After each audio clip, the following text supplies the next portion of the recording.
Whenever you're ready. I think we're ready.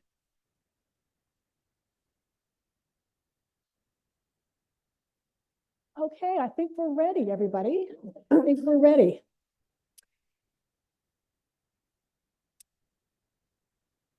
Welcome, everyone, to the annual public presentation of the Liverpool chapter of SCANS. My name is Susan Letson, and I'm the chapter coordinator. This is our third such presentation, and we're particularly delighted today to have an in-person audience, such as yourself, and an online audience of almost 125 people. Isn't that just grand? We've picked the right topic. Clearly, our topic and our speaker is resonating with our members who are across the province. I took a look at the online and they're all over the place. So we're delighted that we can do that. Before we begin our presentation, let me read the land acknowledgement that SCANS has adopted for our public events. We would like to acknowledge that we are in Mi'kma'ki, the ancestral and unceded territory of the Mi'kmaq people. This territory is covered by the treaties of peace and friendship. This series of treaties did not surrender Indigenous land resources or sovereignty, but instead established rules for an ongoing relationship between nations. We recognize the significance of these treaties and the need for continual learning and engagement in the work of truth, reconciliation, and equity. We are all treaty people. We also recognize that African Nova Scotians are a distinct people whose histories, legacies, and contributions have enriched that part of Mi'kma'ki known as Nova Scotia for over 400 years. This event is the hard work of our local committee, the SCANS tech team from Halifax. They brought their gear and their expertise and their time. We're delighted with that. And of course, our speaker, Kevin Deveaux. Kevin is a barrister, solicitor, former MLA, opposition leader, and for over 15 years has had a working relationship through the UN and his own consultancy firm with over 30 countries as they build parliamentary governance systems. I know he has a lot to share with us today. We'll have a 2-hour presentation, give or take, with a break at some point that Kevin will identify for us, and lots of time for question and answers. Those of you who are at home and want to ask a question, please go to the Q&A feature on your screen. And our team here will read the question and Kevin can respond. So please be engaged, even though you're not here in the flesh, so to speak. Anyway, please join me in welcoming our speaker this afternoon, Kevin Deveaux.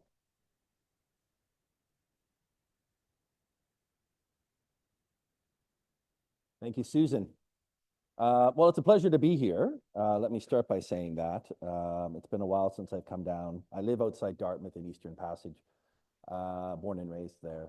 So I don't often make it down to the South Shore, but I couldn't have picked a better day, really. I mean, mid-September, 24 degrees. I mean, this is honestly all those days in January and February and March, or even in May when the weather sucks in Nova Scotia. We always say, wait for the fall.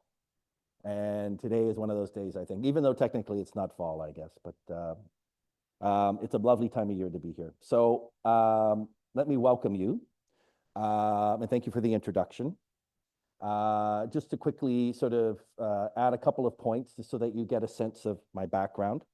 As Susan said, I've been a lawyer now in Halifax and Nova Scotia now. I started in Ontario, but it's been, I guess, 34 years now. I was an MLA for 9 years. From 1998, if you remember, if you were around back then, that was the big bump from the NDP from 4 seats to 20 seats. I was one of those MLAs that got elected in seats that had never elected a New Democrat before. I was re-elected 3 other times.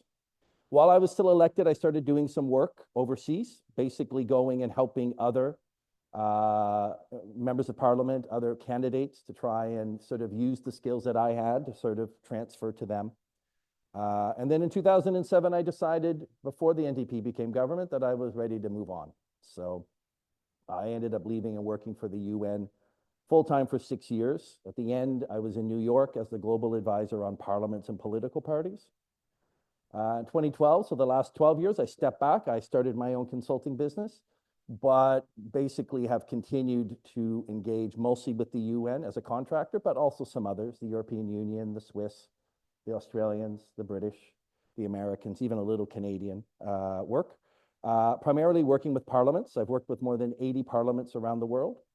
And members of parliament, I've worked with more than from 115 countries. So I only put all that out there so you have an understanding of where I'm coming from in my work, and why perhaps you want to listen to what I have to say about democracy. So maybe you'll decide that at the end as to whether you think it was worth your time. And as Susan said, I'm going to try and stop from time to time to give you a chance to ask some questions, instead of just waiting until the end of the presentation. I just think that allows perhaps for some feedback from you, but also you may have some questions as we go through this before, and for those online as well, before moving on to the next section. So, okay. So let me start by saying, he says, as his clicker doesn't work, all right, it's going now. Oh, I'm going the wrong way, that's why. I keep reminding myself that. So I'm gonna start with a couple of quick videos. Just to give you a sense. I'm going to come back to these later almost at the end of my presentation, but I want you to get a sense of some of the issues that arise potentially, and what is a democracy. But we're asking you and asking this House not to allow the President to speak here up until there is a process to rehabilitate him. The rehabilitation process.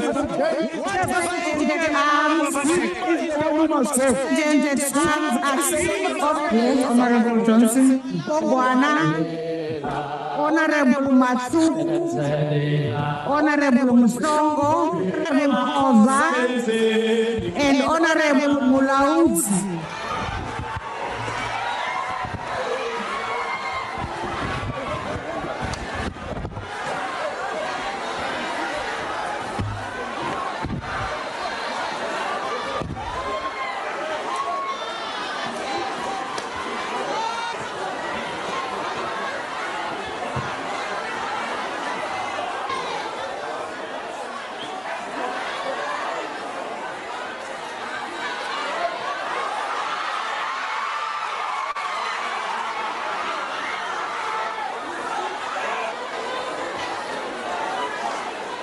Is South Africa, probably about 6 or 7 years ago. It's called the EFF. I'm going to talk about them a little later.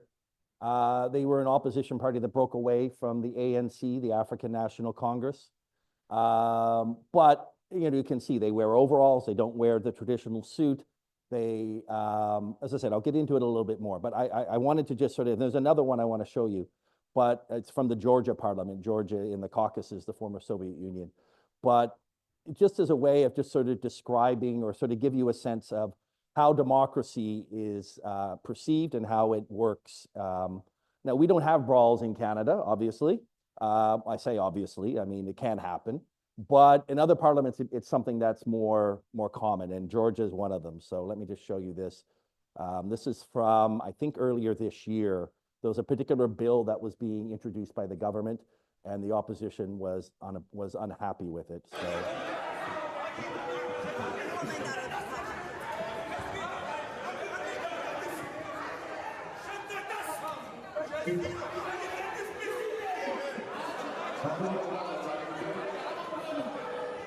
Okay,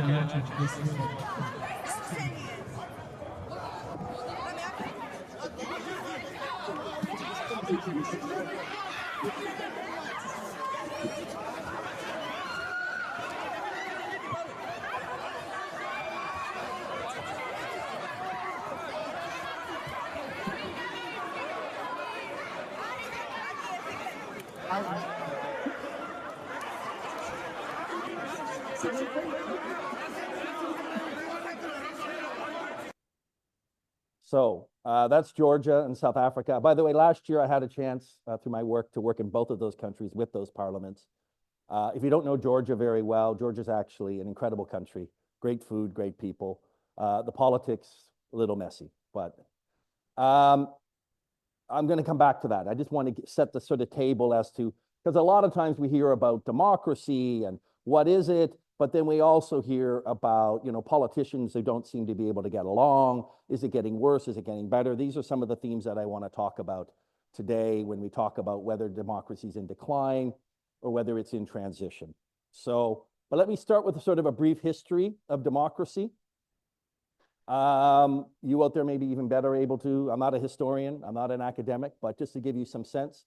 So democracy is a system of government in which laws, policies, leadership, and major undertakings of the state or other polity are directly or indirectly decided by the people. Fairly straightforward. I guess you could also use the American Constitution term of the people, by the people, for the people. Looking back, there were ancient societies that did practice a form of democratic decision-making, communal decision-making. With the agrarian societies and wealth distribution changing, you saw other forms of governance developed to protect the interests of the political and economic elite. So democracy sort of went by the wayside. 500 years before modern times, Athens adopted an early form of democracy, which you may be somewhat familiar with. In the 11th century in Italian cities, and then Magna Carta in the 12th century in England, you started to see some opening up again for elites to participate in decision-making and to have certain rights. You have the English Civil Wars from 1642 to 1651, was a step forward in the relationship between Parliament and the monarchy. That was really what the battle was about. Can the monarch have an absolute right to make decisions, or whether or not there had to be some parliamentary involvement? You saw the British colonies in North America establish assemblies where citizens elected representatives, including Nova Scotia in 1754, 52, shortly after Halifax was formed. But down the coast in places like Massachusetts and Virginia, they would have had assemblies even before. Interesting that practically, I work a lot in former British colonies, partly because the systems are similar to Canada and Nova Scotia, Commonwealth, Westminster. In almost every place, the British set up an assembly in order to sort of decentralize decision-making, so everything wasn't coming from London. And so what started in North America became a trend that the British used throughout their colonies before independence. Of course, you have the US War of Independence, the Constitution being ratified by the 13 colonies that established what we would call modern-day democracy. I do point this out, my last name is Deveaux, that the Acadians in the 1750s, shortly before being expelled by the British, had developed a form of democratic principles around electing their representatives who would then negotiate with the British. But to be clear, still, even up until the 20th century, most voting rights were held by minority citizens, usually white male landowners. 1848, Nova Scotia becomes the first British colony to achieve responsible government. I often say that it really is de facto independence. I've actually looked at this a little bit. And in fact, I believe who's from here, Riddell actually wrote a book on this probably 100 years ago. But actually in 1848, long before Canada was created, Nova Scotia was given, if you recall, Joseph Howe and Uniacke created a government that wasn't necessarily completely aligned with the Tories, the Whigs. And so you had the first time a government in the British colonies that was elected that had the ability to create its own agenda separate from the monarchy, from the crown. And frankly, the crown didn't interfere, and much like we have now, the Governor General at that time in Nova Scotia only interfered under very extreme cases. So really, de facto, Nova Scotia was an independent country in 1848 before it became a part of Canada. Through a series of legislative reforms, eventually near universal suffrage, but that really didn't happen until 50 years ago. Switzerland, women didn't get the vote until 1971. Quebec, women didn't get the vote until after World War II. And then we have, the disgrace of, Indigenous and First Nations members in Canada not being able to vote really until the 60s or 70s. So it's only in the last 50 years that we've started to see, what we might call near universal suffrage. And it took that long for us to get to the point where everyone sort of had a right to vote. Again, just touching on a couple of things. 1914, 1917, you had the critical period of change, decline of imperial hegemony in Europe, Africa, Asia, rise of nationalism. 1933 to 1945, you had fascism in the US also, and then national political issues. Post-World War II, democracy becomes the international ideal, although incremental in practice. And then parliamentary human rights-based democracy that expressed the goal of international treaties and norms until we start now seeing the beginning of the far right rising since the beginning of the 21st century. So these things ebb and flow. I'm going to mention this a bit more later. It isn't a direct linear line of democracy from, from the Athenians or even from the Americans in 1776 or even in Nova Scotia in 1848. There's obviously times in which it's up and times in which it's down. And these are issues that obviously we grapple with historically. I do want to just touch on a little bit that people understand some of the systems that are around democracy. We talk about democracy and it's a vote, and you usually are voting for an individual, like in the United States, people are voting for the president or their governor, or in the Canadian system where you elect representatives who then go to the legislature in Halifax or go to the parliament in Ottawa, who then are choosing who will be the leaders and the prime ministers and the ministers, et cetera. But each country and in each federal state like Canada, in each province, we have its own unique means of applying democratic principles. It's not, there's no one size fits all. For example, in Nova Scotia, we have what we call a Law Amendments Committee, which is part of the Parliament, the legislature. We've had a history here, and it's a tradition and it's a custom that's still applied.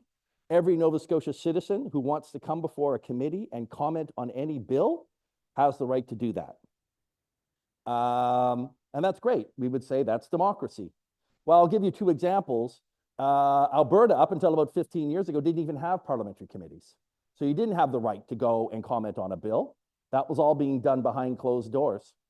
Australia, to this day, rarely does a draft law get public comment during the public process.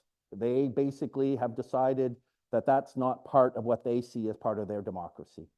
So even though we talk about democracy in terms, when you look at each political system, provincial, state, federal, national, everyone is going to be slightly different. And how they interpret it obviously applies to their own context, but also, creates a situation in which there's no one size fits all sort of definition of how democracy is applied. Different levels of accountability, scrutiny, how draft laws are considered, and there is no perfect form, as I said. But we do try and break these down into groups, and I'm going to sort of divide these in the next few slides between different groups. So we talk about three different types of political systems in democracy. One is the parliamentary system, which is what we have in Canada, the Westminster system. We elect members of parliament or MLAs. They go to the parliament, the legislature, and from there they will decide, who has the confidence in order to be government. Obviously, if one party wins a majority, you're in a circumstance in which that party will be the government, at least in our system, though there are other places where that doesn't necessarily apply.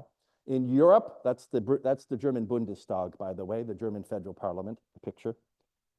In Europe, they also elect representatives who then come together and choose the prime minister and the cabinet as well.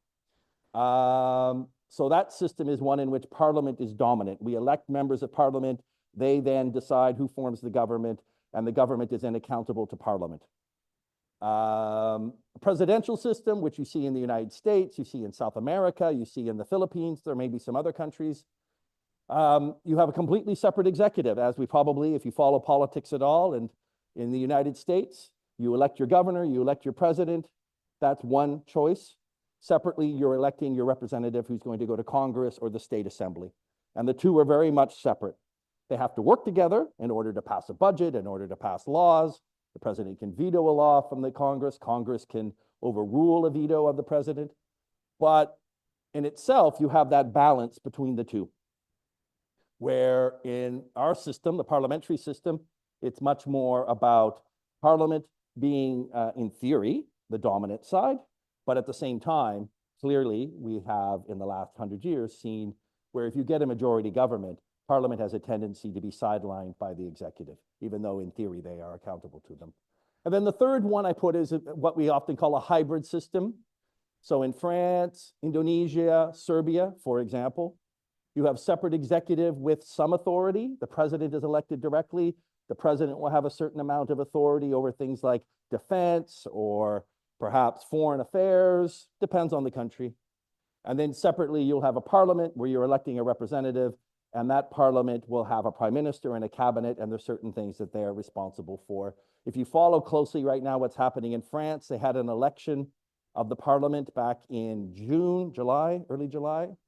It really was no one got a majority. So the left coalition won the most seats. The right coalition won the second most. Macron, who's the president, who's a centrist, got the third most seats. And now there's a debate going on in France as to who should be prime minister. And Macron, as the president, wants to control that process, even though his party was decimated in the parliamentary elections. So he is still trying to control it, when in fact, probably given the parliamentary situation, it really should be the largest coalition or party group that should be making those decisions. But that's just the way that it operates there. As I said, every country is somewhat different. We can also look at democratic systems differently, and it's around how people are elected. I think it's important to know that how we elect representatives has an impact on our political system. The one that you're probably most familiar with, I call plurality, also known as first past the post. That's what we do here. You can have 10 candidates, you can have 2 candidates. You have an election, whoever has the most votes wins. Now in Canada, that's, traditionally 2, 3, maybe 4 parties. So someone is winning 40% of the vote, maybe 50% of the vote, and they get elected. But I've seen in countries like Papua New Guinea, where I've done some work, it's also first past the post. They'll have 25 candidates. Someone is winning with 5 or 6 or 10% of the vote, but they're the elected official because they have more than everyone else. And so the system that we have, which is really meant for 2, maybe 3 parties, begins to break down when you start having a situation in which someone can get elected with 10. And to say in Canada, there are places, Montreal, for example, where you might have 5 parties, key parties on the ballot, the Tories, the Liberals, the Bloc, the NDP, and the Green, and someone is winning with 20, 22, 23% of the vote, right? It happens now in those circumstances. Proportional representation, proportional system. This is what they mainly use in Europe and in places that follow sort of the European political model, where you basically are voting for a political party. You're ticking a box for them. And then depending on what percentage of the vote, if your party gets 10% of the vote, you get 10% of the seats in parliament. If your party gets 50% of the vote, then you get 50% of the seats. There are models that sort of adjust to that, but that's basically what it is. Third one is the mixed system, so mixed PR, it's often called. So that would be where you have, when you go into a ballot, when you go into your voting booth, you actually have 2 votes. Your first vote is for the party. Which party do you prefer?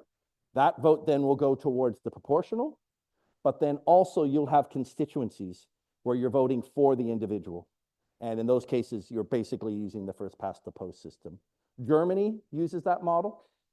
So in Germany, the lower house, the Bundestag that I mentioned, the lower house of the Bundestag, is half members from the proportional system, and half the members are elected for a constituency.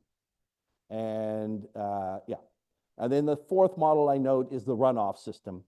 So this is what they use in France. So you can have 10 people running. They have a vote. If no candidate gets more than 50%, if they do get 50% plus 1, that candidate wins. If they don't, then 2 weeks later, they do a runoff vote. And only the 2 candidates at the top are then on it, which then allows for someone to win the majority. So it's sort of like first past the post, but it's a 2-stage process, which allows for someone, where I made the comment, where someone can win with 5 or 10%. What you end up getting with the 2-stage one is after the second election, someone is winning with 50% of the vote. So at least there's been some process to ensure that, the majority of the population voting actually has voted for the candidate who's going to represent them in the legislature or presidency. So this has been an issue as well in France. I'll use France as an example again, where you've had Marine Le Pen from the far right. In the first round of elections, she actually does quite well.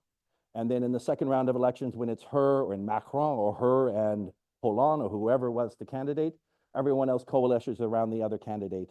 And you end up getting a situation in which Le Pen and her party have never come close to winning, even though they're the second, they make it to the second round. But basically the rest of the country comes together and prevents them from winning the election. Which prevents, yeah, it can be more complicated. I think I just have one or two more slides, and I'm going to stop and ask for some questions. So as I mentioned, democracy comes in waves. So obviously after the US and French revolutions in the late 18th century, there was a lot of interest in this new model. And you saw some uptick in that interest. Samuel Huntington in 1991 developed a theory that democracy has come to more and more countries in waves. Apologize for my writing there on the sin. It's not sin, it's in waves. First wave, 1826 to 1926. I mentioned 1848 when Nova Scotia got quasi-independence, got responsible government. That actually was part of a bigger push. 1848 was a huge year in Europe of counter-revolution against the monarchy. In Prussia, France, and Austria, you had monarchs that were being eliminated by revolution. And so I suspect what you saw in Nova Scotia, and then not long after Ontario and Quebec, is the British government was recognizing in 1848 if they didn't do something to give the colonies more space, they'd be in the same situation as those countries or even what happened in the United States. So it was a British response politically, I suspect, in 1848 that resulted in Nova Scotia getting responsible government. After World War I, a number of countries that were freed because of the collapse of the Ottoman Empire or the Austro-Hungarian Empire, places like Yugoslavia, Serbia, Georgia, Czechoslovakia. Obviously, during World War II, a lot of these places were captured by the Germans, etc. But during that period between the wars, you actually had a situation in which many of these countries started to form a type of democracy. That was the first wave, as it's often talked about. The second wave was post-World War II. You had liberated European countries. Again, you go back to these places that had been occupied by the Germans during the war. After the war, like Belgium and Netherlands, if they were democratic before, they definitely moved back to it or they started it. But you also had, of course, a number of countries that were created with decolonization, and democratic principles were often introduced there, sometimes with success and sometimes less success. And then we talk about the third wave, which started in 1974 with the Carnation revolutions in Portugal and Spain. So just to remind people that, under Franco, after World War II, Spain remained a dictatorship until 1974. Portugal as well. Portugal still had colonies in Mozambique and Angola. And then you had the collapse of those dictatorships and the introduction of democracy in those countries. During 1980s, there were a lot of military dictatorships and juntas in South America and Central America. Many of them collapsed, and we saw the introduction of democracy in places like Argentina and Brazil, and I think a little later, Chile. And then, of course, in 1989 to 1991, we had the post-communist transition in Eastern Europe, and a number of what were Soviet republics like Georgia, like Ukraine, like Armenia, that eventually left, became independent, and ended up setting up, in one form or another, eventually, democratic systems. So, but just to be clear, each wave has a tendency to result in retrenching. It isn't, as I said, it's not a linear, straight up, every country eventually will be democratic. Democracy has a tendency to ebb and flow depending on what we see.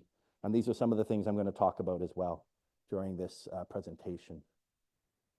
Last slide I'll have before. So just to say that there are key components in a democratic system. Each one of these is equally important. I'll start at the top, the orange one, elections. Obviously, someone needs to be elected. There needs to be free and fair elections. When you don't have free and fair elections, there's a lot of questioning as to the legitimacy of the people who are elected. We see that obviously in the United States in the last 4 years. But, there are a number of countries where this is still a common issue. If the election is not perceived to be free and fair, then you're going to find those who lose are going to claim that the people who did get elected are not legitimately elected. Parliament, that's my area. But again, at some point, you're electing representatives that are there to make decisions about laws, about spending, about accountability of the government.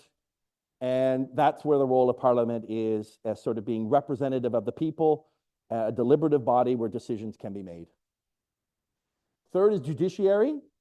If at some point, so these are the three branches really, there's the executive, the Parliament, the legislature, and then there's the courts. If you're unhappy with the decisions of the Parliament, you're unhappy with the decisions of governments, in a democracy, there should be an independent judiciary that you can go to and have some ability to challenge whether or not the government's decisions, the Parliament's decisions, was constitutional, whether it was legitimate. And so that's the role of the judiciary. Oversight institutions, these would be things that are independent or quasi-independent. No, they're independent, but that are not necessarily directly under the government. So examples would be a Human Rights Commission, an Auditor General, an Electoral Commission, I guess, anti-corruption commissions, which we don't have in Canada, but in many parts of the world they do. These are independent bodies whose job it is to monitor specific things that are going on in the government to see whether or not they're in compliance with the Constitution, with democratic principles. So, for example, the Auditor General every year produces a report. You already see that. Nova Scotia has one. Federal government has one. I think in the city of Halifax, they have their own. But they'll often comment on, these contracts were not properly procured, or, there was corruption in this department.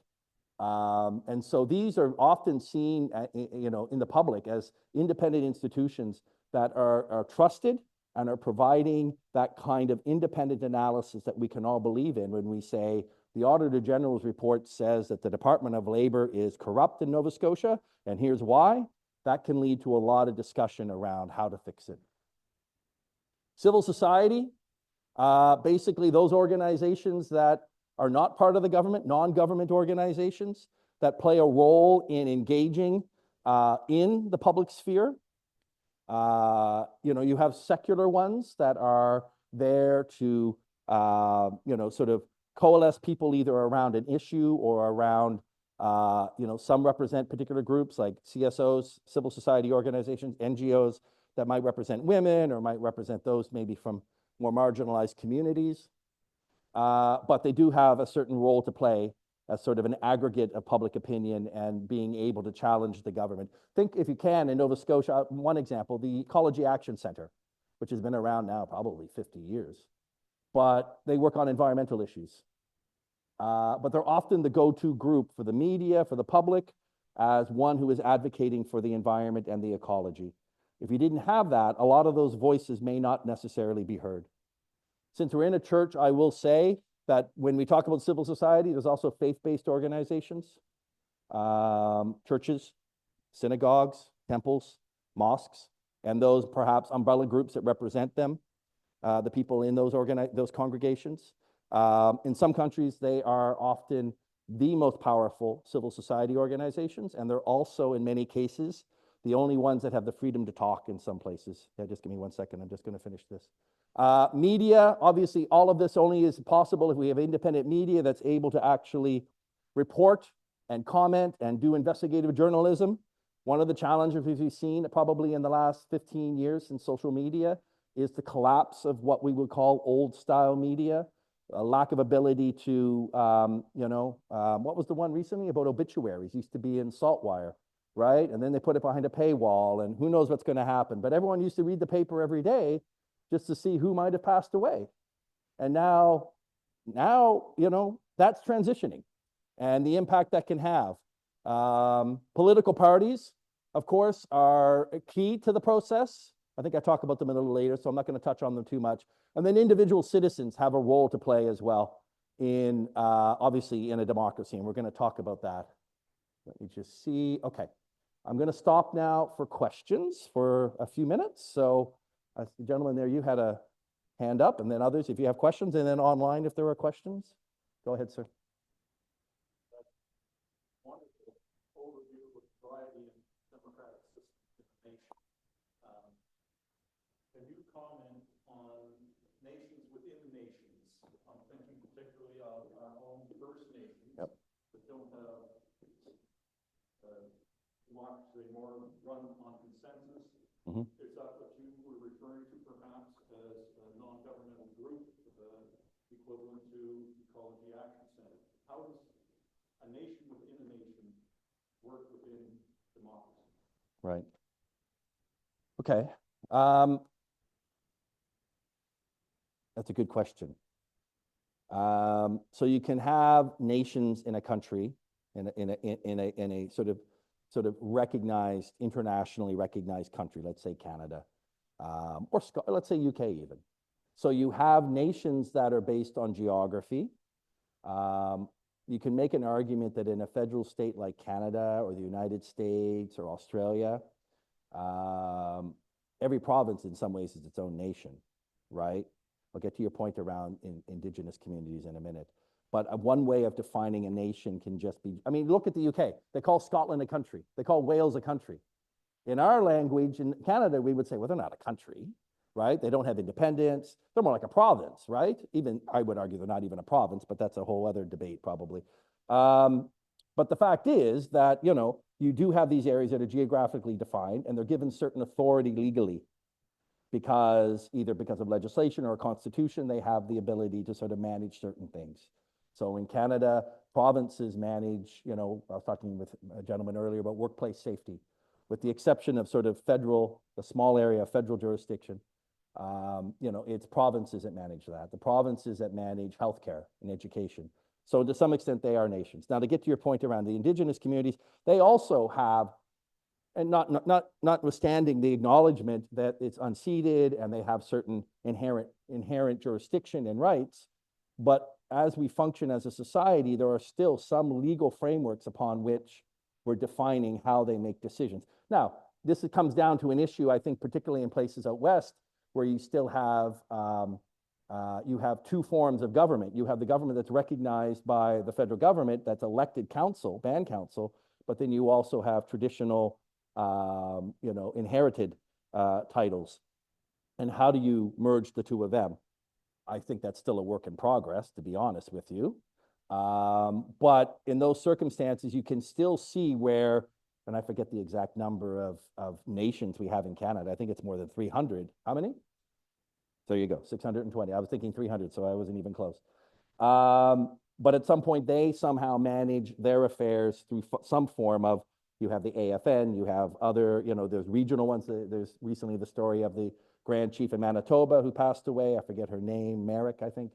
And how, you know, clearly in Manitoba, they try and, so these structures may not be formal. They may not have existed 100 years ago or 200 years ago, but you're starting to see how they're forming their own sort of means of deciding how they're going to make decisions. It is communal to some extent. I see it a lot, by the way. I work a lot in the South Pacific. It's quite interesting to me.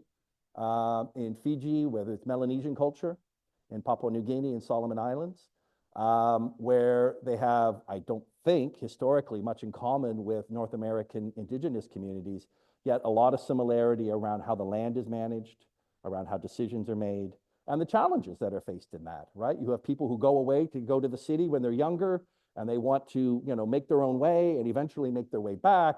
And how does the band council, in their case, I think the village, deal with it? So these are all sort of decisions that are, I think, still, much like democracy, it's in flux, but you're starting to see a lot more sort of discussion around what that looks like. So I don't know if that answers your question as well, but thank you. Other questions? Yes. Just a quickie. Could you repeat the question for those people that aren't here? Oh, yeah, that no didn't worries. Hear the question? Thank you. Thank you. Thanks. Okay. Any other questions at this point? Yes, sir.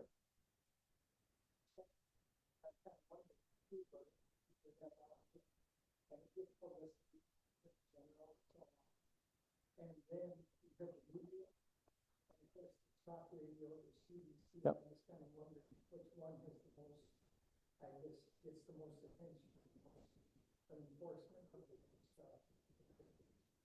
Yeah.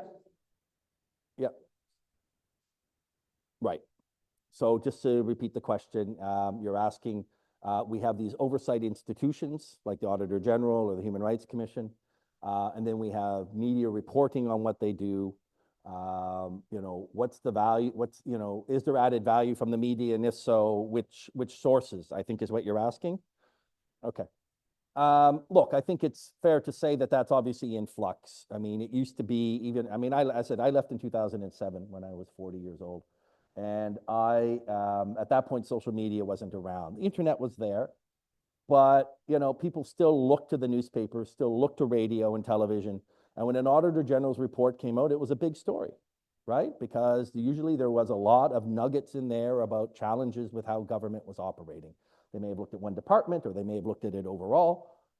What we're seeing now, we still see those reports, but let's be honest. I mean, a lot more people are getting their media, through social media. I forget the number. Though I guess in this country, I got to be honest, I did a paper on hate speech a couple of years ago for the UN, and I just got myself off Facebook. I don't even pay attention to it, right? I just said, I don't need this. But I know a lot of people still get their information. I know that you have the dispute with the government about news being reported.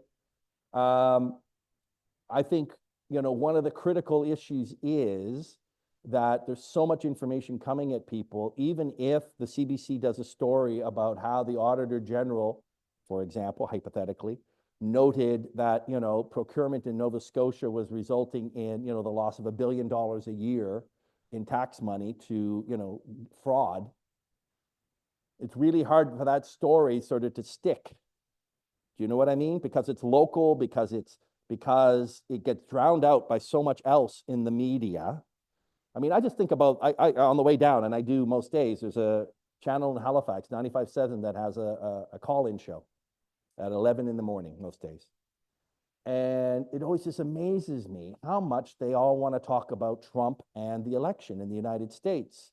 They don't want to talk about, the mayoralty race or the municipal, I mean, they will from time to time, but generally speaking, they're all so focused on it. And all I can think is they're probably looking at their phone or their computer, and that's what they're seeing, right? And you just get drowned out by all of that, So how do we ensure, and then you see with the revenue issues, the reduction in investigative journalism, which are some of those stories that can become so critical. It's not just reporting what's happening, you're actually trying to, address some of these issues.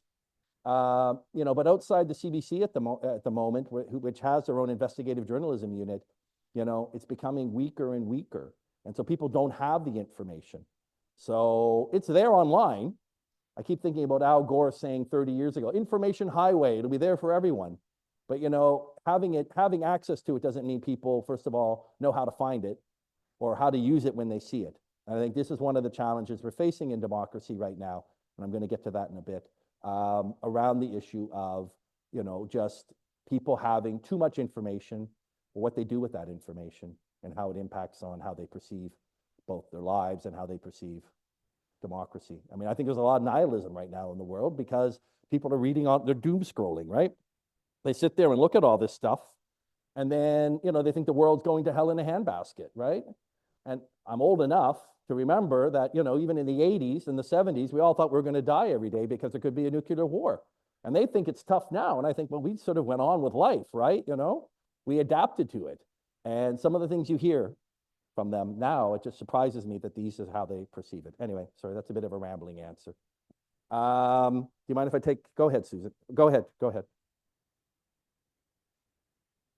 Yeah. Yeah. Yep.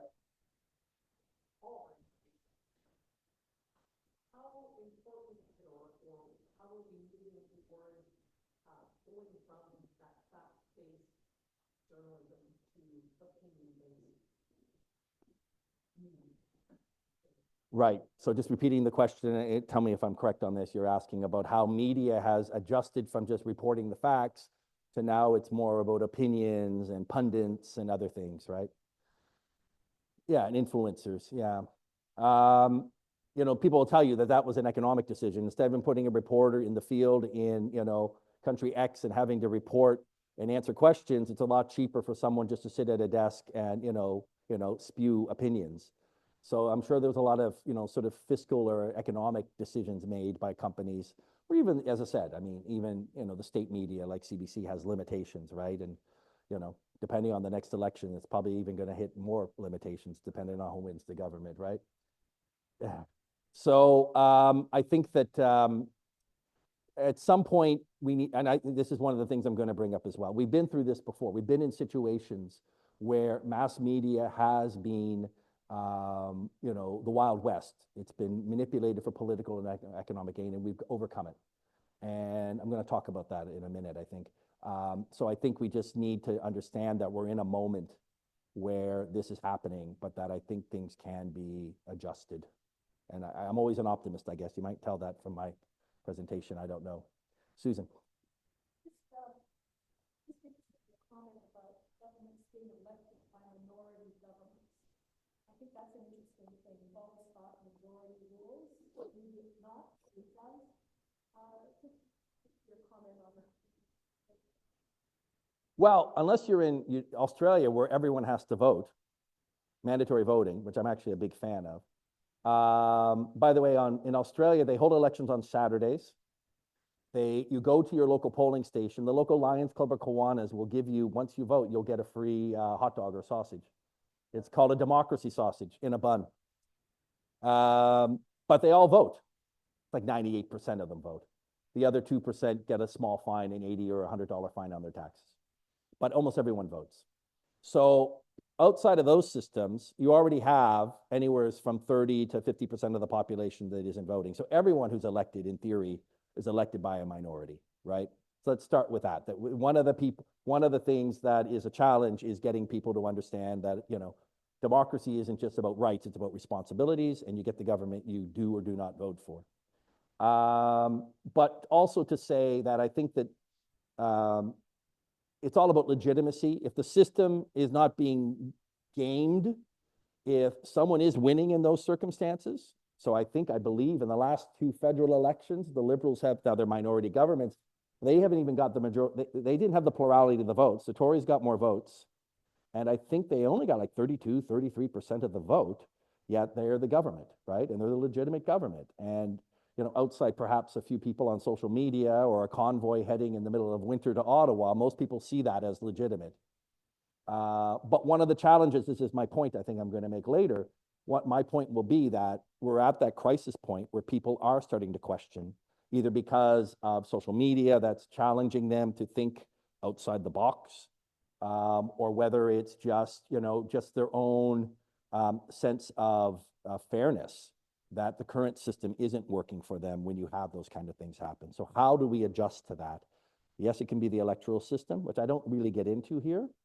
You know, we could move to a proportional representation system. We could do those things, and I think it would create some. It happened in New Zealand 30 years ago. They went to a mixed system. They used to have the same system we did. They went to a mixed proportional representation constituency system, and it actually has improved people's sense of legitimacy in the government. But I think there are other things that need to be done on a day-to-day basis. There's a long history. I mean, I can remember this from being at St. Mary's in the 80s. My prof saying Canada is actually quasi-democratic, because he said we only vote once every 4 years for the government. After that, we really don't have any say. And I think we're at a point now, and this is probably my main thesis, that people just don't want to have one vote every 4 years. They're expecting that their voices will be heard much more consistently. And those are some of the challenges we face. So, okay. Any questions from online? Yeah. Yes. I guess we're on here. One question, a lot easier to answer. When were women first allowed to take part in a democratic government? Allowed to take part. Well, there's an American woman who ran for president in 1870, even though she didn't have the vote. I don't think the law at the time prevented her. It was a matter, I don't think you had to necessarily had the vote to so look, to be frank, if we looked at history differently, women have participated in government going back from the beginning of time, right? We've delegitimized a lot of that process. But if the question is, when did women have the right to vote? I believe it's New Zealand that would have had the first country that had democratic women voting in democratic elections, which I think was around the 1880s, 1890s. I'm trying to remember. Then you have, in World War I, you had Wyoming in the United States because so many men had gone off to war that they wanted to, but they wanted a government that, so it was a political decision, but they decided to move towards allowing women to vote in Wyoming. And then you also had the suffrage movement that resulted in, what was it, 1920, 21, I think, in the United States, where they finally got the constitutional amendment. By the way, heavily tied to temperance movement. If you don't know that, the suffrage movement of women was also very much tied to women who were tired of their men coming home drunk and wanted to deal with that. And there was a lot of people in the United States, men particularly, I guess they were the ones who were elected at that point, who did not want the women to have the vote because they knew it would mean the prohibition. And so they were fighting it, not necessarily to say women, and that could have been the straw man they put up. But they very much were saying, we don't want women to have the vote because we're going to lose alcohol. They were right. Within 2 years, the constitutional amendment came in. Now, 10, 11 years later, it was removed. But it's interesting that, though there are examples of temperance movements that I think PEI was in the temperance movement long before the Americans. But anyway, other questions? I can happy to move on. We're going to stop again and work on this. So I just wanted to talk a bit more around key components of the democratic system. I think we've talked a bit about this, but let me see if I can just go through these. I mentioned the free and fair elections. What does that mean? It means arm's length and independent electoral management board. In Nova Scotia, it's the Elections Nova Scotia. Federally, it's Elections Canada. If you know, in the United States, it becomes much more complicated. There is no, all 50 states have different rules on how you vote in a federal election there. So even though it's an election of national representatives in Congress, in Senate, in the presidency, it's actually all 50 states have different rules. And so that creates, to me, a very complicated system in Canada. But there are places in the world where even federally, you wouldn't have a provincial elections commission. It would all be done at the national level.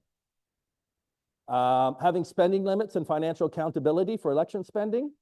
Clearly in Canada, we've imposed every province. I know I was in the House when we brought in rules that banned union and corporate donations, limited individual donations to, I think then it was 1,000, it might be 1,600 or 1,700 now.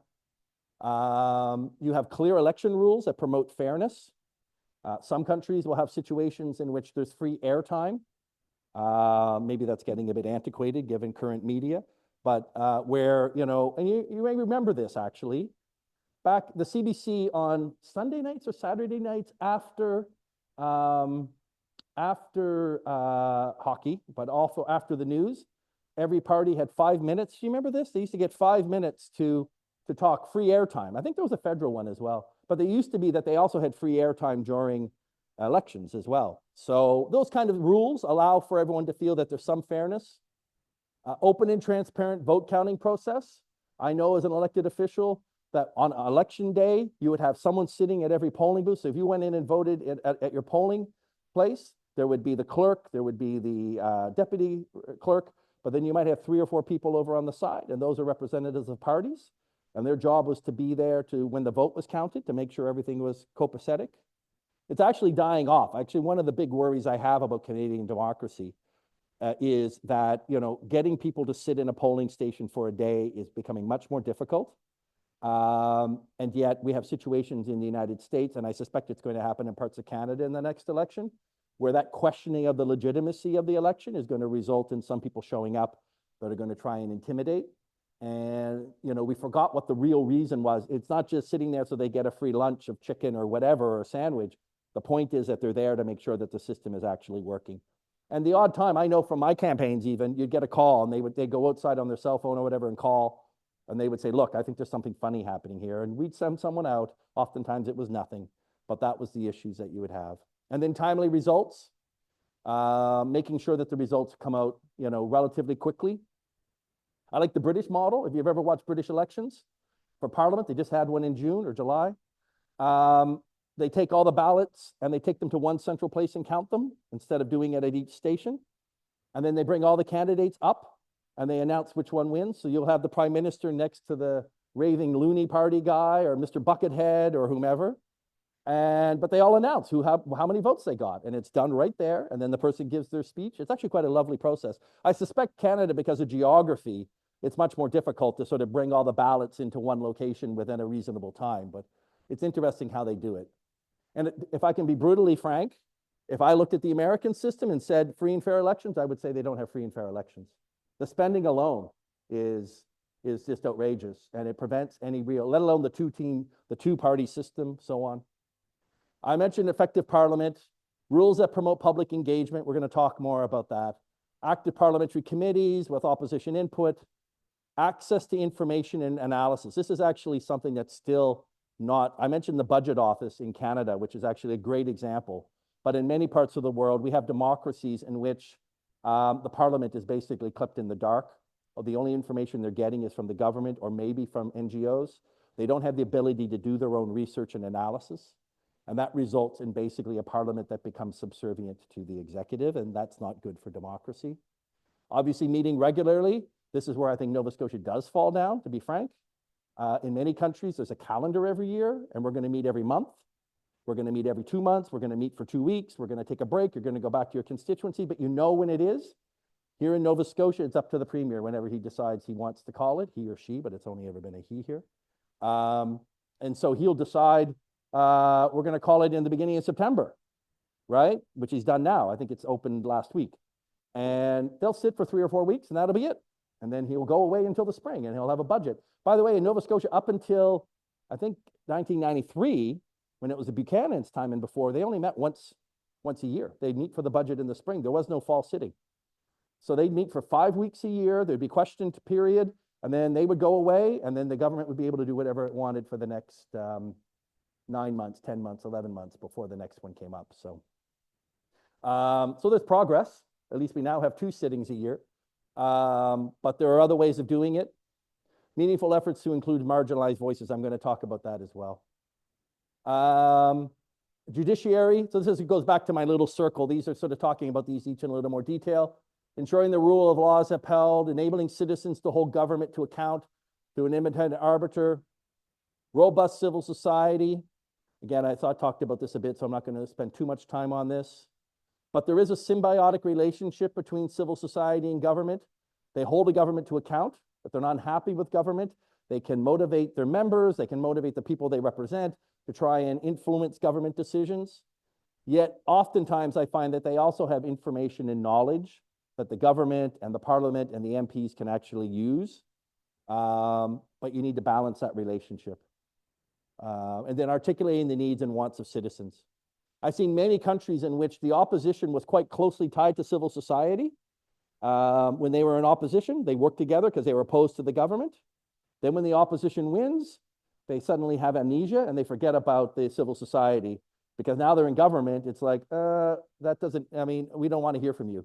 Or some of the best in civil society are co-opted into the government and are basically become government, activists, and civil society loses a lot of its capacity. So that relationship becomes quite challenging, but it's an important one in any democracy. Freedom of expression in media. One of the things we're seeing in certain countries, what they're calling illiberal democracies, Hungary probably being the best example there, but it's happened in some other places. Once this right-wing Orban's government came in 2010, he slowly started getting some of his supporters who had money to buy out media outlets that were opposed, and then basically either shut them down or basically kept them from, or suppressed them from saying anything bad about the government. So in a capitalist system or a quasi-capitalist system, if you have independent media, that's great, but how do you protect that from the elite buying it out and basically shutting it down or self-censoring in a way that prevents it from actually being useful in a democracy?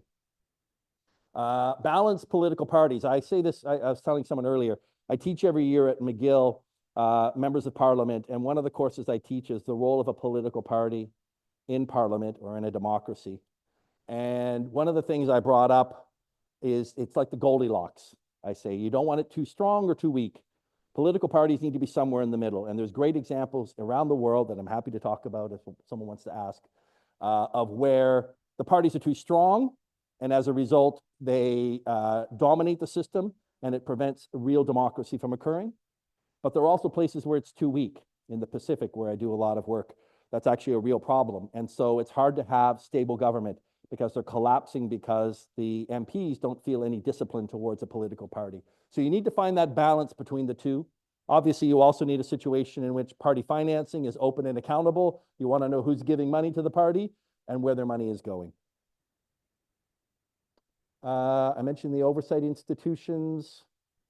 They should have a strong relationship with Parliament because they're giving advice that the Parliament can use. They need the ability to enforce their decisions, which isn't always the case. Sometimes they can report and then nothing happens. I mentioned citizens. The bottom one, being perpetually perturbed. Does anyone remember that phrase? Does anyone know where that phrase came from? John Ralston Saul, about 23, 24 years ago, wrote a book. He was talking about the demise of democracy through corporate structures. Everyone sort of stayed in their lane and represented their group. And he said, we all need to be out there actually asking questions about things we're not experts in and beginning to ask and be perpetually perturbed. And there was one time I was on the Law Amendments Committee. This would have been 2001, 2002. And there was one session, it was about 4 weeks in the fall. We had several bills. And these two women started showing up at every one of them to comment. And at one point I said, you've been here on different bills that are not connected. Why are you here? Oh, John Ralston Saul said we need to be perpetually perturbed. They were from Annapolis Royal, and they said, so we decided to set up a little group that's going to study every bill, and we're going to show up and we're going to comment on all of them. And but that we need more of that, right? That's my point, that they just sort of did it on their own, where I would argue this is something that we need to be sort of encouraging, and I'll get to that in a bit as well. But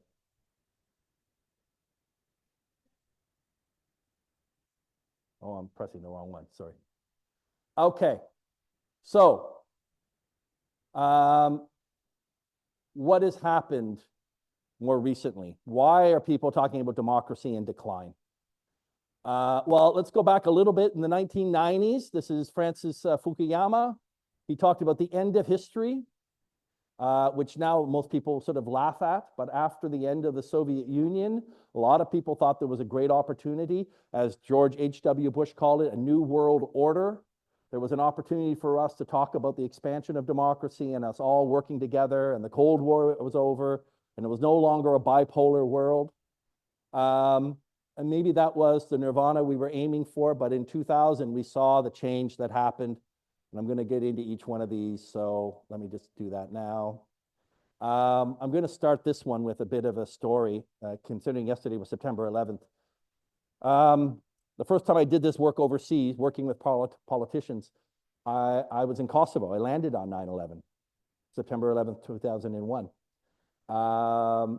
I remember coming from the airport and having the guy next to me, who was a Scottish parliamentarian, because I couldn't get a text message from Canada then. He had, because he was in Scotland.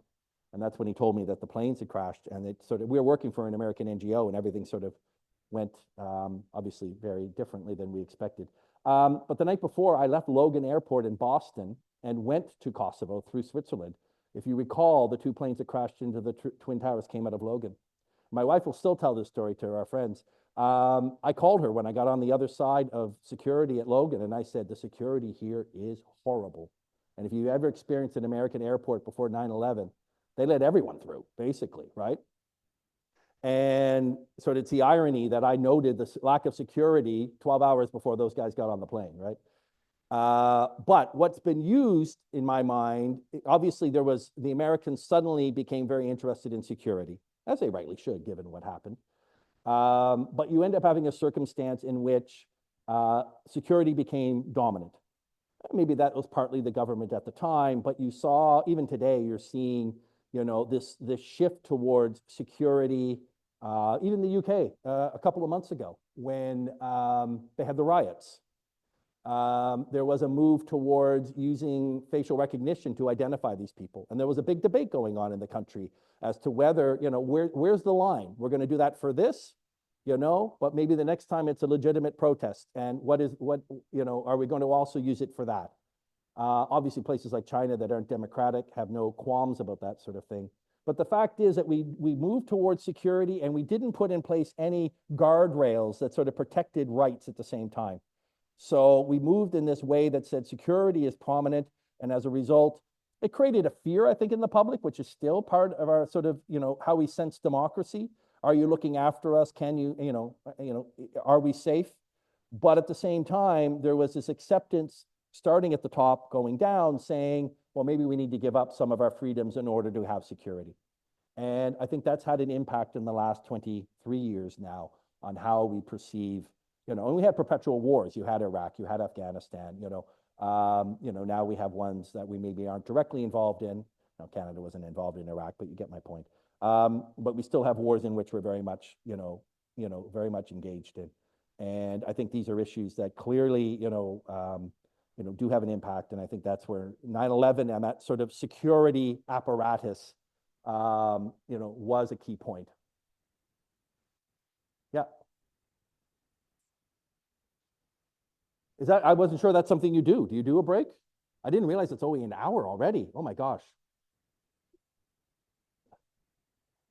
Yeah, sure. Sure. Yep. Yeah, no worries. All right, take a break. Since the 21st century that have impacted on what people perceive as a decline. I mentioned security after 9/11 being a factor. I want to talk about another one, which is social capital. And for those who maybe aren't familiar with the term, let me just give you, I'm going to read. In general, social capital is considered a set of resources available to individuals and communities as a result of social networks. The value of social capital resides in the overall positive consequences resulting from the creation and maintenance of social contacts, flow of information, trust, reciprocity, cooperation, and productivity. That's from StatsCan in 2013. We actually are pretty lucky. We live in one of the parts of North America that still has the sense that you know your neighbors, you can go and ask for a cup of sugar or whatever. We have discussions. It ain't what it used to be, I'm sure. But they've actually done this in the States, and they show there's only two geographic areas in the United States that still have significant social capital. One is what they call the upper Midwest, from Wyoming to Wisconsin, maybe upper peninsula, Michigan. And the other is what they call northern New England, which would be Vermont, New Hampshire, and Maine. So I think it's pretty easy to extrapolate from that second one that the Maritimes, I think, would be, and I'm sure in parts of rural Quebec as well. But generally speaking, and just to show you that statistic, I don't know if you can see it very well, but this is from 2018 and 2022, and it's based in Toronto, but that's in 4 years. It asked membership in different groups. And the top one, the purple one, is 2018. The yellow one, the bottom one for each one, is 2022.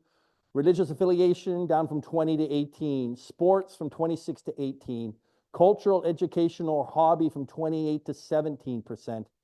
It goes down the line, right? A service club from 8% to 3%. The only one that hasn't changed is immigrant or ethnic association. So you're seeing that people are less engaged in interacting with others, and that creates a lot of different impacts. So I put up a few different ones. Let's start at the bottom right, social trust. So this is from 1972. These are American statistics, so take them with a grain of salt. But you see in 1972 up to 2018, and CanTrust has gone from where CanTrust and can't be too careful was almost identical. Look where they are now. Can't be too careful is up around 65%. This is from 6 years ago. God knows where it is now. And CanTrust is down to around 30%. Going to this one here, frequently talking with a neighbor. How often do you talk to your neighbor? In 2008, 70% of people said they talked to them a few times a month. And 30% said they talked to them maybe once a month or less. And look, by 2017, 2018, those numbers have combined. This one is from that study I showed you from Toronto. General interest in politics, 2018, 41%, 30%. Very interested, and you see that number has dropped. And then the top one, do you trust American people to make judgments under our democratic system? And having a great deal, it was like almost 90% in the mid-70s. It has gone down to just over 50, and no, not very much trust in people to make these decisions. Went from really at a low of almost 11%, and it's now it's in the 40s. So you see the breakdown of how people are engaging with others, and how people used to get information. And as a result, So there are two parts to this, I think. One is when you have less social capital, there's less interaction. And so we have a tendency then to sort of stay amongst the groups that we know, and that creates an us versus them, the other. I don't deal with them. I don't know them. I don't know anyone. And therefore, the less you actually interact with people, the less you're going to know the other. And as a result, that creates this us against them approach. And then second is trust. I mean, you can see in some of these statistics where it really results in people just not trusting others. And this sense that, well, I don't trust them to make decisions with regard to democracy. I don't trust them, with regard to, people in general. And as a result, that lack of social capital, I think, has had a major impact on how people perceive democracy. They perceive their lives and how they perceive how their countries are being governed. I didn't break it down by age. You could probably look at it. I suspect that, our cohort is probably more because we grew up in a society, perhaps, that was more engaged. I can try and look for that. I think I did see some stuff broken down by age, but I'm going to get to a minute about some of the other, but when you're younger, there's a tendency now. I mean, look, to be honest, I mean, we used to let our kids just go out, and I was one of those in the 70s and 80s. They would just run around, right? Go out at noon, go out at, after breakfast and come back when it's dark. And now it's this sense of, I got to put a microchip in my kid, or I got to know where, I got to have their phone on, right? So we don't even trust our own, so I think that is also sort of a factor. Yes.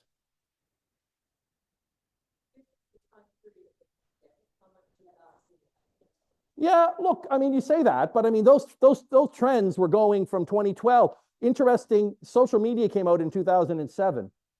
And I'm going to get to that, but you take a look at it. I actually think that these numbers are, I mean, that's 2018. That's 2018. That's before the pandemic, right? That's 2018. So even before I agree, it's probably only gotten worse, no doubt. But at the same time, these numbers, I think, are much more relevant. I suppose I should be telling people what the question is as we go. That's what you're going to tell me. Thank you very much. Yeah, sorry. Okay, someone else had a comment? Would immigration have an impact? Well, we can say that in Nova Scotia because we've only recently had sort of an increase. But in Toronto, they've had immigration, hundreds of years, right? I mean, why the change now? Yeah, I think and generally speaking, not the one in the upper right, the other three are all Americans. So again, let's take it with a grain of salt, but.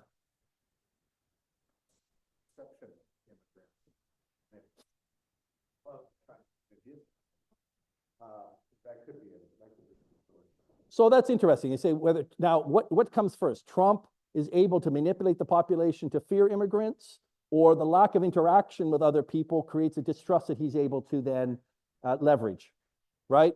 Exploit. Yeah, that's probably a better word. So I don't think I mean, up until the last year in Canada, immigration was generally seen as a positive thing. And so you never saw any political party try and question immigration. Now you're seeing and I guess we can ask which came first, but at some point the society started to question the value of immigration. And what you're seeing then is an increase in certain parties perhaps trying to question about, how they might be able to use that for political purposes. Economic inequality. Being a New Democrat, I suppose I had to talk about this, but I think it is a key factor, and I'll tell you a bit more about this in a bit. But just to say that, so the chart there on the right is talking about global billionaires make trillions as workers lose trillions. So this is during COVID. In the period of time of COVID pandemic, labor income went down by 3.5 trillion. Billionaire wealth went up from, well, it went up to 4 trillion. Just in that pandemic, that's how much it increased. So we have a situation in which, why do we have we've always had economic inequality, of course, but new technology has partly been an issue. Unequal distribution of capital as companies consolidate and increase market share. There used to be a lot more trust busting. There used to be a lot more trying to encourage competitiveness. And now we just sort of let companies buy each other out. Globalization, if we can be frank, I think is an issue. But we also have public policies that promote income inequality. the Washington Consensus, so the Thatcher-Reagan 1980s, deregulate, let's move to a system that allows, capital to be more free-flowing. You had the deregulation of capital markets. Some would argue what happened in 2008 with the financial crisis was directly tied to the deregulation of the banking system. You have lack of investment in retaining and skills development. And of course, climate change, COVID obviously have an impact as well. But income inequality is an important one. So just to show you a statistic, this is Canadian, but income inequality, you can see before 1940, or just before, maybe let's say, before the Depression, what levels of income inequality they were. Then you saw from the end of the war until about the mid-80s, where there was a lot lower income inequality. And then you see since the 1980s, this would be part of that Washington Consensus, you see the growth again in income. This is Canada. I show these from the world. The one on the left is who are the richest 10%. And so this is Australia, Canada, France, but you can see they all started in the 30 plus or minus range. And now they've all moved up to almost 50 in some countries. And then this is more regional, but again, you can see the trend going from 1980 with very few exceptions where income inequality has increased. So I think it's a factor as well, and I'll talk a bit more about that in a second. The other factor I'd say is polarization, disinformation, and political discourse. I don't think anyone would disagree. If you do, please, I'm happy to hear your opinion. We're seeing a more polarized political space. Part of that is, so I picked this up a few years ago when I was doing some research. They've actually done some very, very large studies in the UK, Germany, US, France, where 65% of all social media posts related to politics are coming from 20% of the population online. And that's 10% on either side. So the largest voices you're hearing online are coming from the most extreme, basically my way or the highway approach.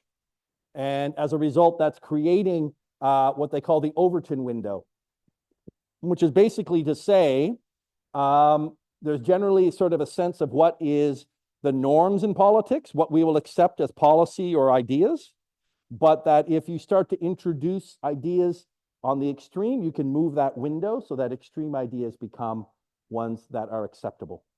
And that's what we're starting to see. Things that I think we all thought in our time, well, this is the way it should be. And we're starting, I'm struggling to come up with a specific example as I talk about this, but we're now in a situation in which many of those things that we thought were sacrosanct or that wouldn't be touched, are suddenly now ones in which people think are open to potential discussion and change. But just to talk about this around polarization. Polarization often starts with an elite. So you will have obviously political discourse at the elite level that can be, competitive. Eventually that can permeate down to society, individuals. That's when they say you have a certain toxic polarization. Once you have toxic polarization, it's a zero-sum conflict, winner-take-all logic of political competition, and political opponents are regarded as enemies. I don't know if you've ever heard this statistic in the US. So again, I don't think I have a Canadian comparative. I apologize for that. But in the US, they say now, what is the biggest barrier, do you think, to one of your children marrying someone else? It's not race, it's religion, it's politics. More people say, I don't want my Democratic family, with a Republican in it, than they say whether it's other things. Yep. Yep. That's true. That's a good example. Right. Church and state separation was something we always thought was there. And you're starting to see that break down very much as well. Absolutely. Anyway, so you've got toxic polarization. You've got the zero-sum conflicts. Once you believe that the opponent is your enemy, there's a willingness to adhere to democratic rules. That will decrease, while willingness to accept illiberal measures, because we have to win this battle. And then that creates democratic backsliding. So that's the polarization sort of flow chart. Just to say that, there is polarization. Also, we have disinformation, obviously, online. We have it everywhere, but online particularly now. And then you've got hate speech, which is sort of the top of that sort of, that pyramid, where disinformation creates a situation in which people then are willing to accept, and this goes, a great example from the UK, these recent riots, right? So it was, the guy went in and stabbed a bunch of young, I think it was mostly girls, at a Taylor Swift dance school in in northern UK. And immediately online, someone said it was a Syrian refugee, asylum seeker. And that's what created the riots. But what you had was disinformation resulting in hate that resulted in people specifically going out and trying to create, political change, really. I mean, you had Elon Musk saying it's a civil war, right? So there are voices out there that will always try and manipulate and take advantage. So then you have internet, smartphone, everything I've talked about to some extent, I think has been particularly accelerated by social media. The story in the Globe and Mail from 2021, most Canadians believe Facebook harms their mental health. I thought that was quite interesting at the time. Given the interest of time, I'm not going to spend too much time on this one, just to say that it is a critical catalyst, which I think is my next slide. Oh no, before I get to that, I want to talk about misogyny, because I think it is both a symptom, but it's also a cause. So you have a situation now in which women online, all women, feel that they're not safe online. You see 38% of women reported personal experience with online violence. 65% women who reported knowing other women who had been targeted online from their personal and professional networks. And then 85% have witnessed some form of online violence against women. And so you're in a situation, and this over here, that's the 85% as well. And you can see the numbers. For Gen X and baby boomers, that's us, 31%. For Gen Z and millennials, it was 45%. So the number's going up. But of course, this is a critical sense to me is half the population, women, don't feel that they're in a position where they can actually participate fully in political dialogue. I've seen it particularly from my work with parliaments, women who want to run, who get elected, and the stuff they have to put up with, the toxic nature. Now with AI, there are deep fakes of things that you wouldn't even want to imagine that these women are being put through, and it's just blasted over social media, right? And what you're doing in doing this then is creating a situation. So there, to be frank, there was always people who are misogynists. I guess there are always people who are racists. Social media amplifies those things and creates a situation in which it becomes much more acceptable, right? Maybe that's the example I should have used from the Overton window. 30 years ago, many of these things we talk about now we thought were fringe, and those people really don't have a voice. Well, we've given them a voice. So how do we adapt to that, really?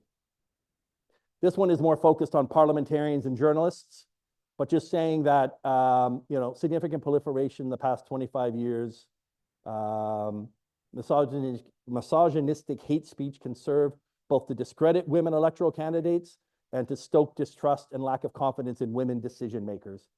And if anyone's been watching in the last month and a half in the US, the coded wording of Trump, she's not very smart, she's not very pretty, her challenging her ethnicity, these are all, obviously they have broader meaning, but they're also dog whistles for people to say she's a woman, right? Which is why I think if you watched the debate, who here watched the debate the other night? She walked right over and shook his hand and said her name. And you could tell he didn't want to do it, right? He's almost hiding, he's almost using the podium. He's on one side, she's on the other side, but she came over, right? And give her credit. She said, I'm taking charge of this thing. Well, and Taylor Swift came out with her cat, right? She's a childless cat lady. So I'll tell you, look, this is off topic, but I'll just say that I wouldn't even be surprised before the election, but definitely after the election, Trump's going to blame it all on J.D. Vance. He's a scapegoat, right? And that cat thing is completely from him, and he's just going to friggin', yeah, anyway. Last thing I just want to point out, although we talk about democracy, democracies thrive when people feel that their lives are getting better, that development, and the whole point of democracy is that we should be able to communally make decisions that are going to make all our lives better, lift all of us up. This is from The Economist a few years ago, but it's reporting a study, the link is there if you want it, that countries that have institutionalized misogyny have much lower levels of development overall. So there's a connection between keeping women suppressed and actually developing your country. And so again, if you want democracy, you need to have universal suffrage. You need to have all voices being heard, which is one of the other things I'll talk about in a bit. But then trust in general around political discourse. And these are Canadian statistics. So 50%, 57% of Canadians think political parties are a divisive force in our country. I can't compare that to older numbers, but I just thought that was interesting. And then here, it's 2022, 2023, 2024, the top one with the different bars, talks about different institutions and how people perceive them. The only ones going up at the moment would be passport services. I guess that's because in the pandemic, people couldn't get their passport and now they can. Canadian military, public health, the Supreme Court went up a little, but you look down at the other side, the weaker ones, Canadian Parliament, for example, the Canadian electoral system pretty well stayed the same at under 50% of trust in it. So you can see where trust has all been sort of impacted by this as well. And then down here, I'm just saying, if the public perceive that democratic institutions are unable to address key issues, such as income inequality and access to public services, then there's a risk that they will have less trust in those institutions. So there's a correlation in my mind between those two. The other one I want to talk about was gatekeepers. Historically, we had gatekeepers. If you wanted to foam at the mouth, be a racist or a misogynist and get your message out there, you could write a letter to the editor, but then they would probably not publish it. Now I can just go online and say whatever the heck I want, right? So the media don't have that gatekeeping role that they had, but it's also political parties, which is why I put in Marjorie Taylor Greene. She's a candidate. She won through a legitimate American democratic process. But, in other times, or George Santos, the guy who got elected and was never really vetted. At other times, the parties would vet people to make sure that these things, these type of candidates were not allowed to be part of it. Yes, they can have their voice. You can say what you want, go in the corner and scream as much as you want, but we're not going to give you a microphone and put you in parliament. And I think that's one of the challenges we see is that the political parties have become less willing to challenge. Now, in Canada, we do have a vetting process, but it's more about, making sure your Facebook site is, scrubbed clean than or your Instagram than it is more about what they're actually thinking. So these are one of the issues that I think is key as well. The one on the top, she's actually the foreign minister now, but she's saying how racism and hate speech in parliament are threatening democracy. Penny Wong. So yeah, I think that gatekeeping has dropped, and that's an issue as well. So what does all this mean? My cute little equation-ish. You've got security overriding rights, you've got income inequality, and you've got decline in social capital, all amplified by social media. And as a result, we have more polarization, we have more lack of trust in institutions, we have an increase, at least visible misogyny, we have a lack of gatekeepers, and we have disinformation. Now, when you put that all together, you would say democracy's in trouble, right? That would probably be your sort of thinking. It's easy to look at our current circumstance and conclude it's in decline. Technology is changing at a rapid pace, allowing for negative influences. How can we restore trust in each other and institutions? There are too many variables and major societal issues that all need to be addressed concurrently in order to reverse this trend. It is impossible these days to even have a conversation, let alone find political consensus. That's the negative perspective on democracy at the moment. And it's easy for that to be the key narrative, that is really where we're at, and we're Sisyphus pushing the rock up the hill and we're never going to get there. I'd like, in the rest of this, maybe I'll stop here to see if there's any questions, but then I want to talk about why I think that's wrong and what we can do to fix it. So I'm conscious of the time too. So thank you, Susan. Quick question, anyone? One of the things that seems to affect it is the nature of the political system in Canada. That they wear out 10 years on. The opposing party doesn't even have to come up with much of an argument, and they're likely going to win. Right. Every 10 years there's a change election, and therefore, whether they actually have good ideas, it's time for a change. They often will say in politics, they told me when I was in politics in this, oppositions don't win, governments lose, right? That's one thing. States gets right. 2 terms for a leader is where it starts. It's only the president and some governors. By the way, I left after 9. I did it on my own because I ended up having other opportunities. But I actually believe that there should be a 10-year limit on. No, it's not a criticism. Don't worry. I'm not fishing for a compliment here. But my point is that I found that after 10 years, if you want to go away for 4 years, go back to another job and then come back, great. But I think that break allows people to sort of remind themselves of the role they're playing as a representative and not feeling, particularly, look, to be honest with you, I was in a seat by the 4th election that I won with 75% of the vote. I could have stayed in that job. I'd still be there probably, right?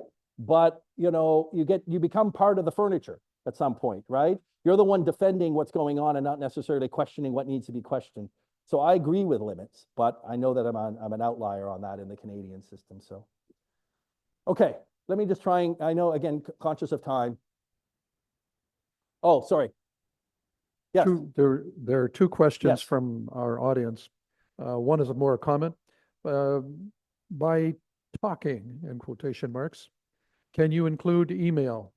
I engage regularly with neighbors by email, partly due to the semi-rural distances between homes and my decreased mobility. Look, obviously email is one way of maintaining conversation, just like letter writing was, 50 years ago. I'm not going to dismiss it. But for example, in my work, I mean, particularly with the pandemic, everything was online.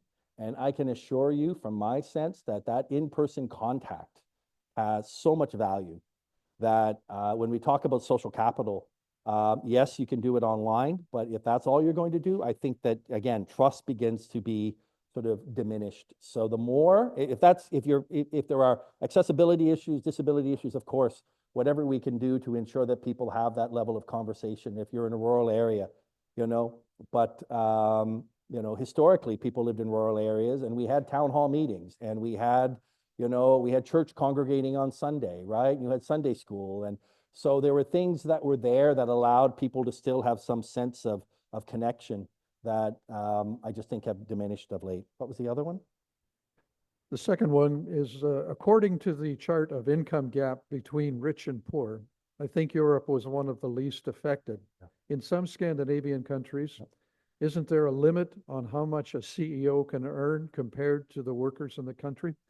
I don't know the answer to that. What I will say is that I'm going to talk a bit about Scandinavia as a positive example in a minute, though. But yes, you're right. There are places in Europe, and you could go back to the electoral system. The fact they have a proportional system, I think, impacts on the politics and the choices they make. But again, given the interest of time, let me just scoot. So I said earlier, we've been here before.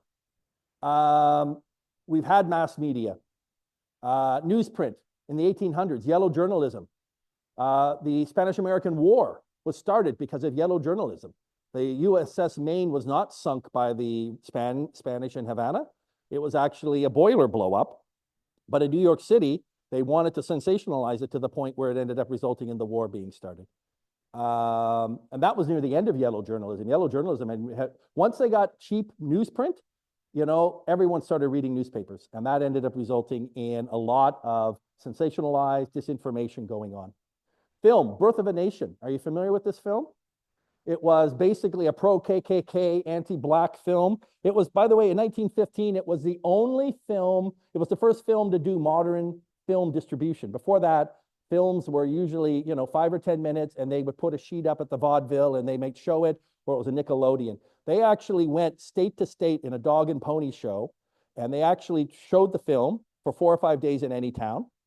They actually, the Economist talked about this study about 4 or 5 years ago. Kansas didn't do it. The state of Kansas did not show the movie. They thought it was racist and they wouldn't do it. So they're now able to correlate 100 years later that in Kansas, compared to the other 49 US states, or I guess then it would have been 47, the number of people who joined the KKK went down. Wherever else it went up. And the anti-Black violence in Kansas went down. Everywhere else it went up. And he basically took advantage of, there was no system. He went out and started showing the film. It created the modern film distribution system. But until we had that code come in 1931 or 32, the code that was brought in to basically, you can't kiss another person on screen for more than 2 seconds. You know what I'm talking about? This sort of morality code, and we can debate the details of it. But the point is that at some point, there was a regulation of it that resulted in certain things not being allowed. That's maybe part of my gatekeeping argument. I put up the radio there. So the Nazis came into power in 1932, 33. One of the first things they did was, back then, you went to maybe the coffee shop or the bar and you listened to the radio. They subsidized to make sure every house had a radio. So that then every house would have, they'd play music and other stuff, but then they'd also spew their propaganda. You know, there are other examples, probably more recent television or whatever. My point is, mass media comes, and there's a tendency for the population, for certain people to try and manipulate it to their advantage, political or economic. But in each case, we've been able to find a way to eventually regulate it. And I think I talk about that here. Oh, that's a different one. Let me go on to that then. So I think, yeah, we can manage this, but, you know, we haven't gotten there yet. I would argue we're starting on social media. We're banning phones in classrooms. We are, you know, you're seeing, you know, when Elon Musk started spewing stuff in the UK around the riots, people are now threatening to arrest him. You're starting to see finally people to put some parameters around this that weren't there before. And eventually we're going to get to the point, we're going to look back in 50 or 100 years after we're well gone, and they're going to say, wow, you allowed all that to happen? Much like we look at the Birth of a Nation, for example, or the Nazi radios. So my point around income inequality, by the way, and polarization, this is a couple of years old now. It's 10 years old, and it's from the Dallas Fed in the United States, one of the Federal Reserve offices. But they compared political polarization. The red line is the House of Representatives, the green line is the Senate, and the top line is income share of the top 1%. And you can see how income inequality goes up and polarization also goes up. And when income inequality went down, you saw polarization go down as well. So it may not be it may be a bit counterintuitive, but income equality is a sort of a foundation for people to become polarized. If I'm not doing well, if they're doing much better and they're wealthier, then it's us against them. It goes back to that us against them approach, right? You often hear now people saying, well, immigrants, they get here and they get a free house and a free car and free healthcare, and I don't get any, I don't have a doctor, right? It's obviously a much more complicated system, and half the stuff they're saying isn't true, but you know, it creates that sort of us against them approach. So when I talked about income inequality and polarization, this to me is a key thing to show the correlation between the two, or the connection. The other part of it is democratic decline or transition. I mentioned earlier about that survey that showed, so in the UK, they actually said 80% of citizens in the UK, Canada, and the United States have stated they are open to a dialogue with those they may have different opinions with. And so the statistic over here is we are able to disagree without giving up on each other. And you can see these are different groups in the UK. They sort of define 8 different groups. But every one of them, the lowest is 80%, up to not, so 91% was the average. They surveyed like 30,000 people in the UK. And 91% of them are willing to accept that I may disagree with you, but it doesn't mean I'm giving up on you. So this is my point around, are we in decline or in transition? There's a tendency to look at that and say, you know, we only see on social media that 20% that are on 10% on either side that are spewing venom. You know, we don't see, you know, that middle group, which is huge, 80%, who are like, no, we would actually have something that's a little more willing to have a conversation. We may not get everything we want. Obviously, we have an agenda, we have our ideas, but we're willing to actually compromise. That's my point around the UK one. Better regulation of social media has already started. The European EU has brought in a Digital Services Act, which is creating a lot of fuss for people like Elon Musk, because if they publish things, they have to pay huge fines if they don't take them down right away. The UK online safety law, they're already talking about updating that because of the riots a month and a half ago. And then there are people, that's what the story is there. If you were inciting things online, they're going to prosecute you. There was a woman or a man who on Facebook said something, I don't even remember the exact words. I tried to find that specific story, but they prosecuted them and they went to jail for, I think, 6 months, 18 months for online comments that were encouraging people to burn down hotels where immigrants and asylum seekers were based. But once that starts to get out and people realize I can't sit behind a keyboard, that something might happen, then you're going to start to see change. I'm actually a big, and this came up under the UK the online safety one.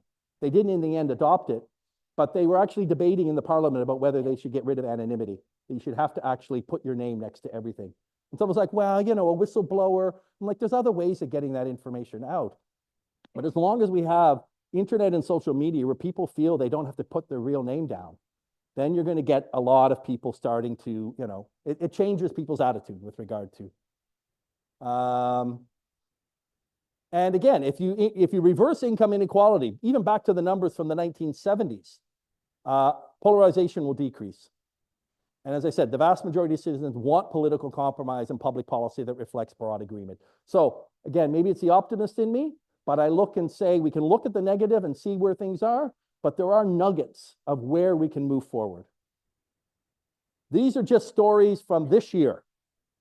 In Kenya, the president had to fire his entire cabinet after massive protests because he wanted to impose a tax. And the citizens went on the street and basically, well, they ended up taking over parliament as well. Indonesia just shelved election changes that would have helped the elite, one particular candidate. And again, they stormed parliament and they rejected the law. Guatemala last year, you had president-elect. The government that was in place when the election occurred, but lost the election, wanted to stop him from becoming president. Massive protests stopped that.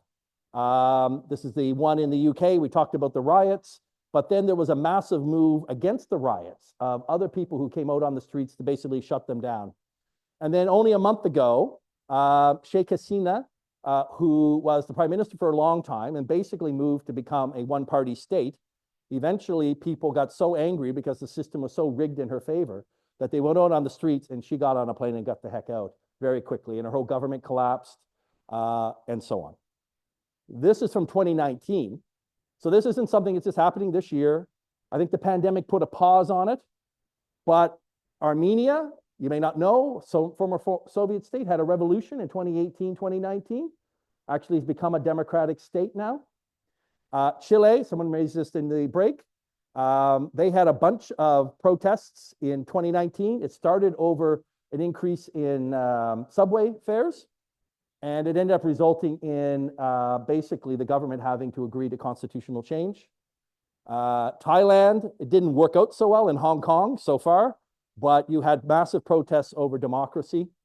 And then I happen to have been in Iraq in the middle of these protests in October of 2019 when they basically stormed the green zone and we had to get the heck out very quickly. But again, so this is from 2019, even before the pandemic you had, and I could have made 3 more pages of these. So my point in all of this is that you don't see people getting on the street saying, we want autocracy, right? You don't see people saying, we want to get rid of this government and bring in, you know, a dictator. But what you do see is people coming out on the street who are demanding more democracy, more voice. Yeah, that's a good question. Well, if you recall, first of all, a quarter of Venezuela doesn't live in Venezuela anymore. So those who probably would be the ones out on the street basically have, you know, voted with their feet and went to Colombia or Brazil or wherever. I think that you also have a political party in the Maduro part of the Chavistas or whatever, that puts a lot of money into certain communities to try and keep them loyal. And I don't think it's over yet. I think what you saw obviously was, you know, once, and then they tried to use the system to, the woman who should have run was actually prevented from running. So they had to put up the other guy. So there are lots of ways in which governments try and do an end run around democracy. At some point, I think it's push and shove. You know, it'll happen in their own time. So I want to talk about this, though. The other point is in this around democracy, and this is my point around transition, not decline. People are demanding more voice. I talked about the ills of social media. One of the benefits is people feel that their opinion matters, that they have the right to voice it. You're seeing how many of these protests that I showed are actually being organized online. So there are ways in which we can transition. So for 400 years, more than 400, I guess, 440, democracy was, I elect someone who goes to parliament and makes decisions for me, and every 4 years or so, I have the right to oust them. That was sort of the social contract, among other things. But the way it worked was I elect a representative. And I think up until the 21st century, that was the model we had. I would argue now that in the 21st century, there's an existential threat to not to democracy, but to parliaments, because people are saying, I want more voice. I want to be able, I don't want to just vote every 4 years. I want to be able to have some input into how policy is being formed. People are better educated than they were. People have the venues and the platforms to be able to express their opinions. But at the moment, it's still, in many cases, dead. It's not listened to very clearly unless you're a lobbyist or something like that. So individual citizens, groups, really don't have much ability. So I just want to quickly go through some of these. I'm conscious of the time, Susan. UK Climate Assembly, they wanted to look at how they deal with climate change. They basically randomly selected people based on democratic differences, brought them together, and they came up with a policy. In Switzerland, they have referendums. They've been around a while. You're seeing more use of citizen budgets. So a draft budget can be put online, mostly at the municipal level. And then you have people having discussions around adjusting certain things and coming to a consensus around how much money should be spent. In Finland, if you get 100,000 people to sign, you can actually get a draft law introduced into parliament and it has to be debated. And they've actually had major legal changes in the country based on where citizens have the ability to directly demand the parliament have a debate and vote on a draft law. Kyrgyzstan and Georgia, former Soviet republics, the committees of parliament have access to civil society and specialized groups who then support them. So you have individuals who have knowledge that are built into the system and they're able to provide input. I use the term co-create. It's a very UN-esque kind of term, but that's really what they're doing is you're having citizens be part of that.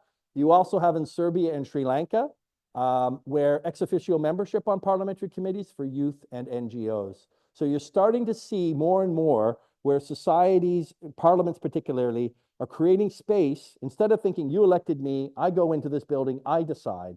You're starting to see cracks in that where people are saying, no, I expect to have some voice even after you're elected. How do we make that happen? And my point is, if Parliament doesn't do anything about it, then people are going to say, we don't need Parliament. Let's just have, just vote on my app on my phone, right? This is Belgium, where I think they've gotten it right so far. So it's a combination of Parliament and citizens. Basically, they will have an issue. The public can raise the issue. They can call for it. They create a deliberative committee, 3/4 of which are citizens and 1/4 are members of parliament. They're given information, they're given knowledge, they have a vote. If the MPs and the citizens on that deliberative group agree, then it's recommended, it goes to parliament, and the parliament has to make, and there's a submission, an actual draft law or a change in budget that would then come forward. And as a result, then you have a process in which what comes into parliament is something that's actually co-created between citizens and parliament. So, talked earlier about all the things we can talk about why democracy is in decline. If you address income inequality, you address polarization. Remember my earlier graph. Regulate social media, which I think is beginning to happen, and you redefine the balance between freedom of expression and insightful language. We have a 20th century attitude towards freedom of expression. I would argue that that has to change. That what we thought was the old saying, don't yell fire in a movie theater, that was the limit, right? You can't do that kind of thing. I think there needs to be a rediscussion in the 21st century of what freedom of expression looks like. Create space for citizens to have discussions online and offline, the examples I just gave. Establish rules that institutionalize meaningful participation. So they actually have an opportunity not just to, be part of a poll or a survey, but there's actually people sitting in the room who are lay people, citizens who are actually part of developing the policy. And then you reestablish gatekeeping to reduce anti-democratic institutions and instigation. So this is about a new social contract that clearly, as we move forward, what we've had going back 40, 50 years, where we've had increased income. So I would argue after the Depression, there was a social contract that said we need to, smooth out the rough edges of capitalism, have more regulation of business so that we have better, stronger unions and labor movement. That resulted in the income inequality going down. Since 1980, with the Washington Consensus, it's gone back up. And so as a result, I think people are beginning to demand something different, but I don't think that the political systems have yet come to grips to exactly what that looks. And maybe that's what the battle is right now, here in the United States and other places. When you talk about, you know, Trump saying, make America great again, you know, it's about remembering the time in the past, when in fact, if we're going to move forward, it's going to have to move forward in a way that's probably going to be a different contract than we have at the moment. In the interest of time, like, they'll get access to this PowerPoint, I believe, Susan, is that right? We'll get it to you. Anyway, just to say that the new social contract, with regard to income inequality, you know, you need to talk about investment in education, healthcare, childcare, equal protection of all workers, seek universality in the program, so it's not an us against them kind of thing. Support a progressively broad tax base and establish accountability, transparency, and other means of combating corruption.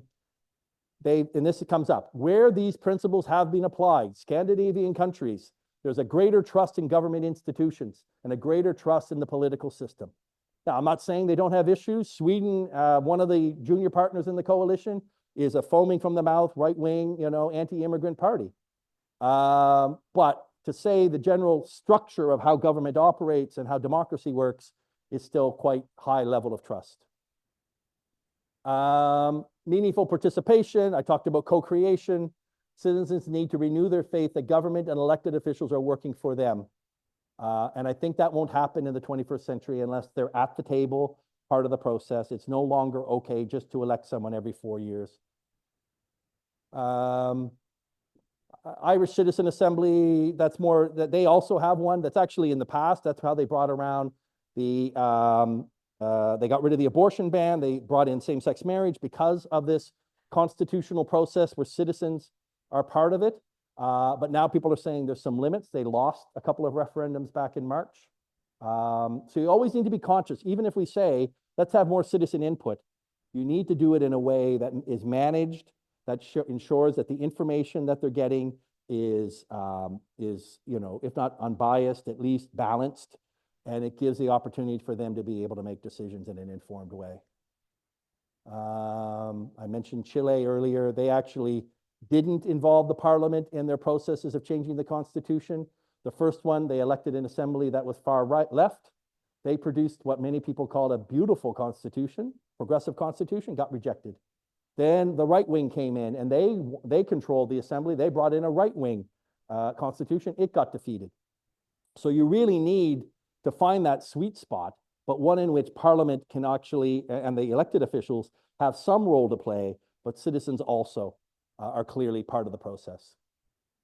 So conclusion, since the inception in the 18th century, modern democracy has evolved. It continues to evolve. So has the social contract between citizens and their government or governments. The current challenges faced by democratic countries and the threats to their political systems in the 21st century have created a crisis of confidence in democracy. But protests globally and a demand for voice by citizens are indicative not of a political system in decline, but one that is evolving. And many of the underlying challenges to democracy can be addressed with a social contract that promotes enhanced income equality, meaningful participation, and public policy making. And I just want to quickly touch on, I showed you those videos at the beginning, the one from South Africa. The EFF, the Economic Freedom Fighters, they came from the youth wing of the African National Party, Congress. They're a very populist party. They established as a result of frustration with income inequality. South Africa has one of the highest levels of inequality globally. I was talking to someone about this earlier, about being in South Africa, and it's so blatant. Lack of social and economic progress. So they got democracy in 1994, got rid of apartheid, and yet still, if you're, you know, black in that country, you know, the odds, you know, you don't have electricity, you don't have access to good schools, you don't have, you know, and nothing's changed in 30 years. So these kind of political parties will proliferate in those circumstances. There's a need for a reboot of how democracy operates to ensure a new social contract is established that will ensure citizens have confidence and trust in how public policy is made and implemented. And that means they need to be much more engaged, much more involved in the process. And I think you will end up seeing better policy from that. but it's going to make democracy look a lot different than it does right now. And Georgia, there's a Georgia Dream Party. That's the one that's in government. I showed you that video of them fighting in the parliament as well. Has won the last 3 parliamentary elections, backed by a Georgia billionaire with close ties to Russia. Country has seen a large number of Russian emigrate due to the war. 20% of Georgian land is under the control of Russia after 2008 conflict. Georgia is divided strongly on party affiliation. Government introduces laws that promote division, limited space for dialogue or compromise, and the country is torn between those that yearn for the old days of Russian control and those looking forward towards Europe and the EU, saying that they're now in the middle of this sort of polarized fight. They have an election coming up, I think, in a couple of months or maybe early next year. But they're in a real situation where, and of course, throw in Russian, media disinformation, or American one, if you believe in that, and you've got even more divisive approach. And that's what you end up getting when people feel that the system, the polarization and other things occur. You see that kind of response in a parliament, not necessarily the kind of response. We want to see them working together and trying to create good public policy. That's not necessarily what you're getting in those circumstances. Okay, a couple of minutes over, Susan. That's my presentation. Thank you. Do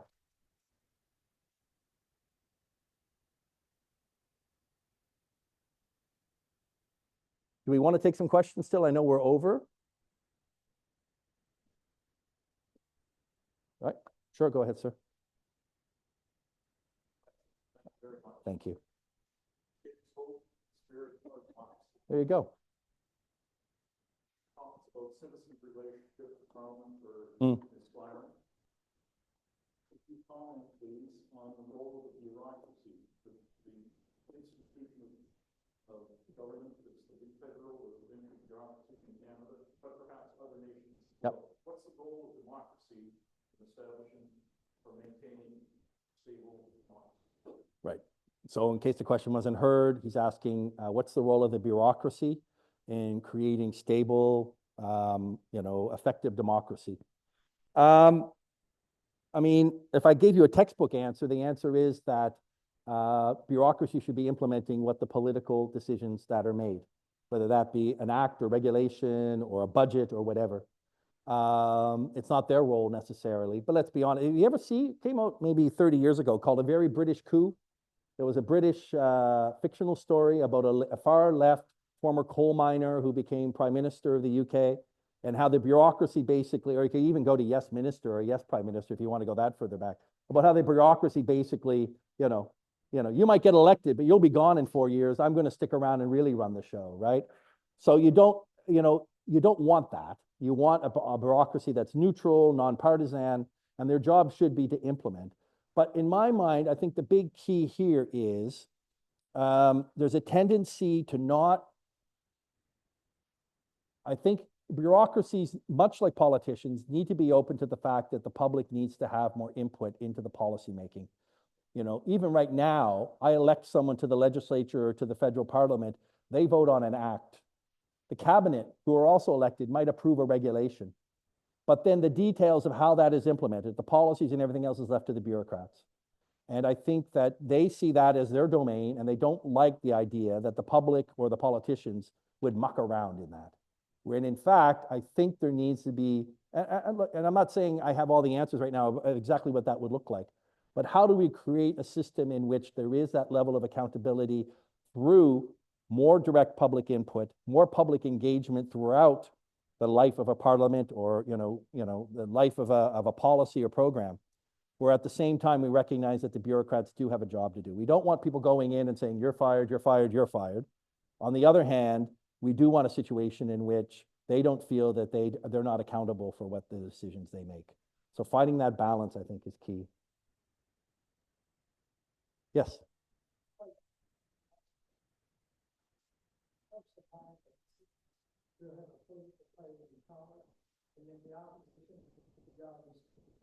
Right.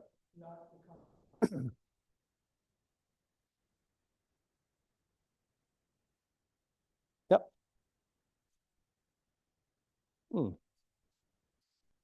Yep.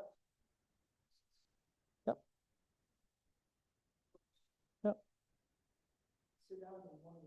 Hmm?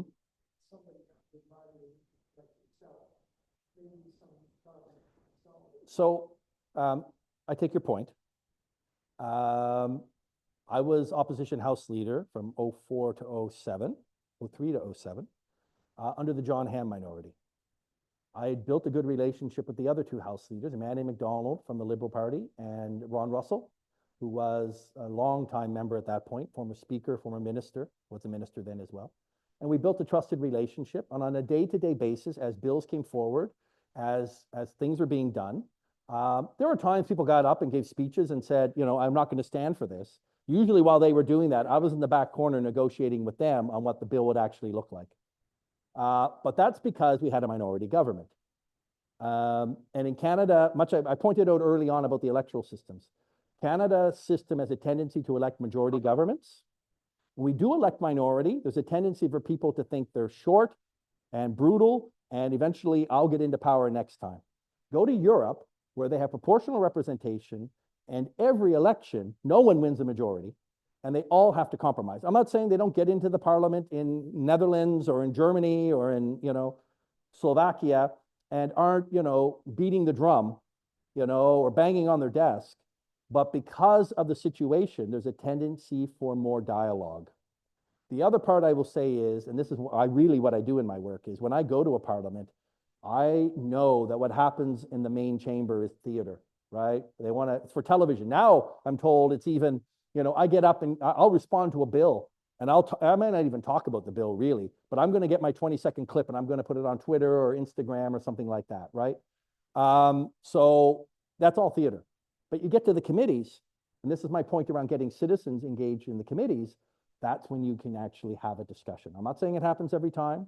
I think in some places like in Canada, it's actually getting worse because you've got, you know, they used to say the people with short pants are writing the speeches for the people on the committees.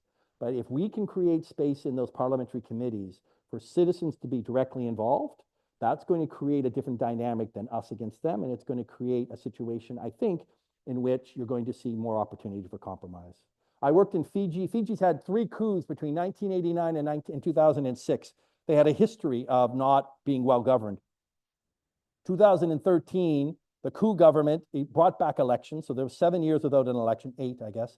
2013, they brought in a new constitution. 2014, they brought in a new parliament. I was sent out to help rewrite the rules for that parliament. The first thing we did in working with the parliament was to create public input is mandatory in everything a committee does. And the committee is going to look at everything, where in the past, almost nothing went to committees. And immediately we started to see where there was space for the citizens to input. I think it can get better, but that's what we did 10 years ago. But also you started to see, and these were people that were in opposition that were sometimes literally tortured, at least, you know, harassed when the government was non-democratic. And yet they came back into parliament and they worked with those who were part of the coup government that got elected, and they worked with them in a way that allowed for some space. So some amendments would be made. Some laws didn't make it because there was so much public outcry during the committee stage. So it can be done. Don't look at what happens in the theater, in the plenary. Look what can happen when they roll up their sleeves and actually do work. So I don't know if that answers your question. Yes, sorry. News feeds?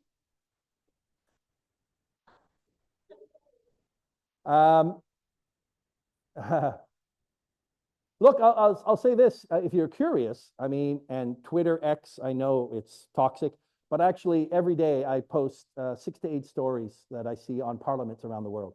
So if you are curious, you can actually just Google me under Twitter.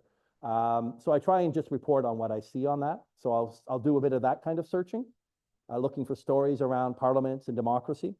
But generally it's the New York Times, Globe and Mail, The Guardian, and Al Jazeera is what I'll read every day. Yeah. And I think Al Jazeera I always see a story or two there that I don't see in the other press.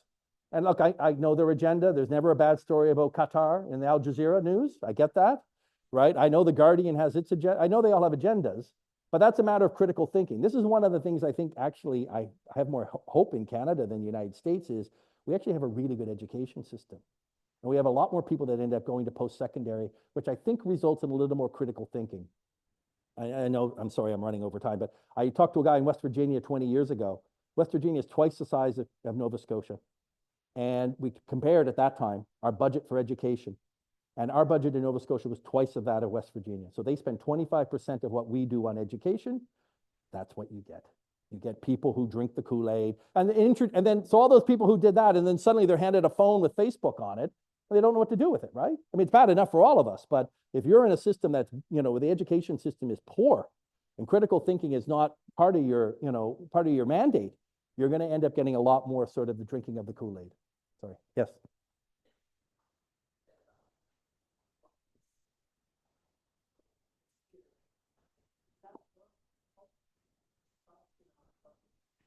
Yeah. Yes. Yeah. Yeah.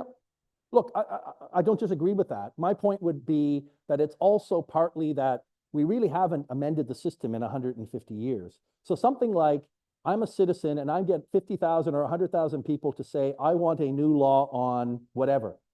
Then it gets into Parliament and there's a debate. I now have a sense that this isn't just an institution that again, every 4 years I pick someone. I actually have some influence on what they do, right? I think and that's not radical. This is happening in probably 50 countries around the world, right? But if we just tweak a little and start to look at some of these changes that give people a sense that it's their institution and not one that they just have no control over, I think you can begin to see some of that change. I think it's also, again, the polarization is there. If you can reduce the income inequality, you reduce the polarization, people again, and the part of it, and I think I said this to Susan when we started, even just this, people coming around and having a conversation. We don't do it anymore. Service clubs are dying. Unions have been decimated, right? So churches, I mean, people going to church is, limited now. It's gone down. So the more we almost have to, I think it sort of evolved in a way that this is dissipated. We need to find structural ways in which we bring people together to have conversations, whether it be policy or just, let's organize, a tea for people, who need it, that kind of thing. I think that's the kind of stuff that's missing. And the more we're able to sort of, bring that together, whether that be NGOs or whether that be individual citizens, groups like this, or whether it's government, that's what we need. And I think you can begin to see where that trust will increase again. Final question.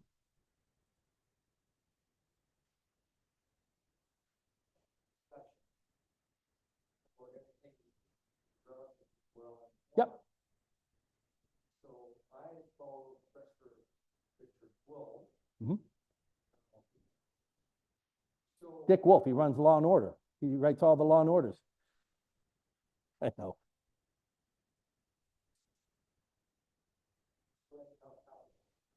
Right.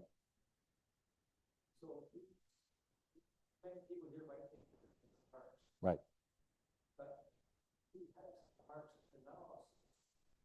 But he's not sound. Right.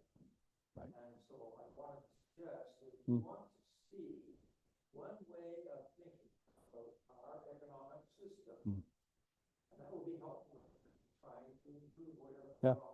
Yeah. Richard Wolf. Okay. Okay. Thank you. Should I speak on that just so people heard what he said? Or so Richard Wolf, W-O-L-F-F. Sort of an academic who critiques capitalism from a left perspective, let's say, or a Marxist or socialist perspective. That's great, thank you. Look, in the end, it's all those voices that I think are out there, and this is what you're seeing in the Belgian model I mentioned, where it's almost like a jury. Citizens are selected randomly.